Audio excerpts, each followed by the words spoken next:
and welcome to another Granny Square Tuesday. We are almost done with this series. If you are new to my channel and you are just coming in on this series, I will link at the end of the video the playlist so that you guys can watch from the beginning. But basically this series is about this Granny Square book. Prior to getting this book, I had not really done a whole lot with Granny Squares before, and so I decided to take out 20 of the floral designs and work them up and show you guys what my square compares to the book's version of the square. Like I said, you guys, for those of you that are new, you're coming in on week 19. So, yeah, there are 23 designers in this book, and I have to say it's really opened my eyes to what Granny Squares can do. I used to think that Granny Squares were very old-fashioned, something I didn't want to play with, but there's a lot more than what I realized that can be done with Granny Squares. Anyways, so I'm going to, let's see if I can get this open real quick. I will show you guys what this week's square looks like. So, this one is called the Alchemy Garden Square, and there are actually two versions of this square. So this bigger version here is the 112 stitch version, and then they have the 80 stitch count version, which is the one that I did, since all of the squares that I picked out are 80 stitch squares.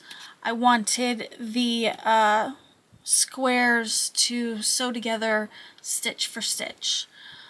So they've got a couple of different ones here. They've got this one here and then this one here. This book does have written instructions as well as a chart if you know how to read the charts. And then on this side they have this color here, this color combination. And this one, I'm going to tell you right now, mine does not look like any of these. So, the Alchemy Garden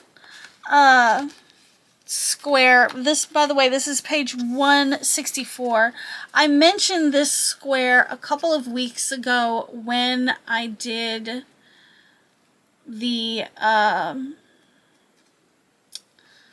Garden and Bloom square, this square here. So, actually in the book, it says that this square works very well with this square. It says Garden and Bloom square can be combined with the 80 stitch variant of the Alchemy Garden square. So maybe sometime in the future I will work something up where I combine this square with the 80 stitch the 80 stitch Alchemy Garden square. Anyways, so I'm gonna show you guys my version, and I stuck with lots of green. Gotta let my camera adjust itself. So I got lots and lots of green in here. I got blue. You can barely, I've got just barely a little bit of the beige, the base color. Believe it or not, there's actually a little bit of purple in here as well. This square took me a little bit of getting used to. It uses extended double crochets as well as extended treble crochets, which, despite knowing how to do them, I don't use them very often because it's a stitch that I have not used very often. I had to practice, for lack of a better word. But you can see in this one here, like, well, this one up here, like theirs are a lot more defined. The stitch is just better quality in the book than what I feel like mine turned out to be.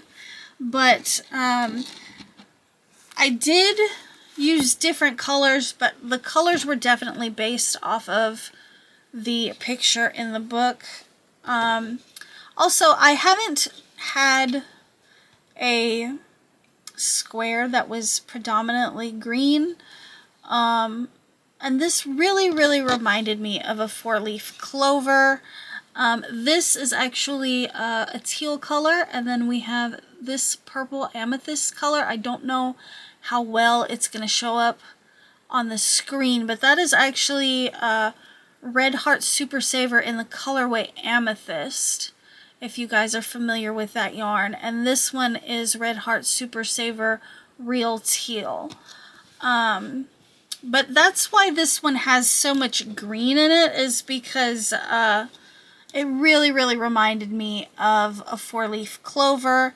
And I know that my throw is floral, but that doesn't mean that it can't have a 4-leaf clover in it, right? Like, it could still have a 4-leaf clover.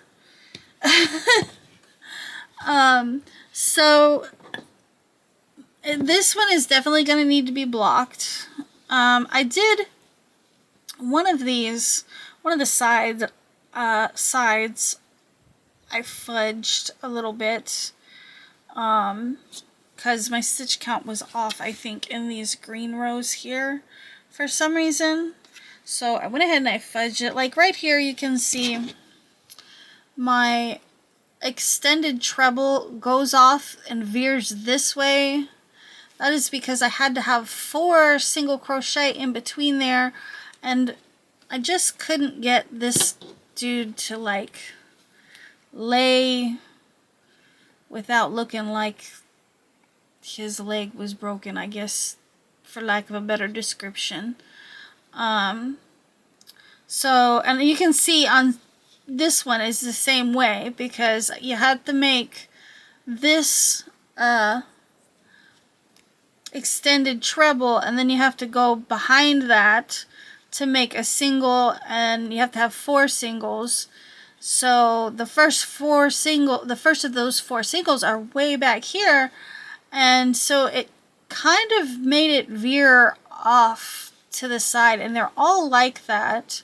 And maybe I'm doing something wrong. I don't know. If you guys have worked this square up, or you have any ideas, please let me know, because that is something that really bothers me about this square. And you can see on the purple ones, which were extended doubles, it did the same thing. I had to work 4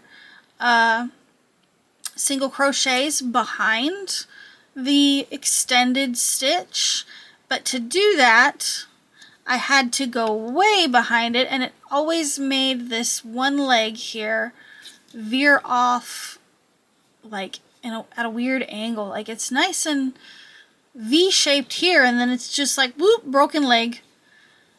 And it bugs me, but that's okay. Now these are all front post stitches, so there was no problem there. Yeah, overall, I really like how it turned out. You guys are going to have to let me know what you think. Let me know in the comments how maybe I could fix this weird veering off thing that my extended stitches do. So here's what the back looks like, and it is a total mess. There was not a lot that I could crochet over the top of. You know, it is what it is. It's a total mess, this one. I don't see myself probably using this square again, other than to work the 112 stitch version up. I like it. It's a pretty square, but unless I figure out how to get these extended trebles and extended doubles to lay the way I want them to, Like, it bugs me that much. I don't see myself working it up again. Now this square is 6¼ So, I mean, it's in the range of all my other squares. My squares are running about 6 to 7 inches in width. But I thought this was going to be a nice, you know, addition to the project, just because of all the green and it being more of a 4-leaf clover style. But anyways, guys, so next week is week number 20, and that will be our last week before I go to sewing and then the big reveal. So I will see you guys next week for Granny's Square Tuesday. Like I said, please let me know what you think in the comments below, and I'll see you in the next one. Bye!